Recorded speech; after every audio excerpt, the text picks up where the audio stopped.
ছয়ফুল্লাকান্দিতে গাউছিয়া কমিটির নিয়মিত সভা ও শীতবস্ত্র বিতরণ সম্পন্ন। নিজস্ব প্রতিবেদক মোহাম্মদ সোহরাব হোসেন সুন্নি আল কাদ্দেরি, 8ই জানুয়ারি 2026।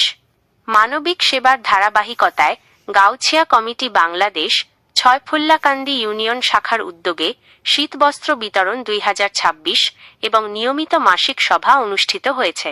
বৃহস্পতিবার 8ই জানুয়ারি দড়িভেলানগর ফানাফিস শেখ মোহাম্মদ আবু বকর সিদ্দিক রহমতুল্লাহি আলাইহির দরবার শরীফ প্রাঙ্গণে এই কর্মসূচি সম্পন্ন হয়। ইউনিয়ন শাখার এই গুরুত্বপূর্ণ সভায় এলাকার শীতার্ত ও দুস্থ মানুষের মাঝে শীতবস্ত্র বিতরণ করা হয়।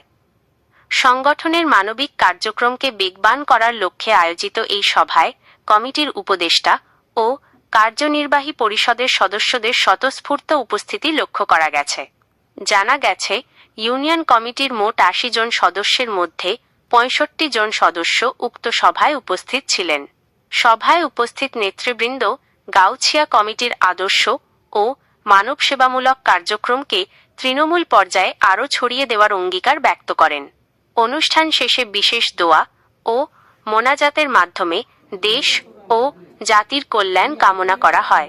কমিটির সদস্যরা জানান, আগামীতে জনকল্যাণমূলক এমন কর্মসূচি আরো বড় পরিসরে আয়োজন করা হবে।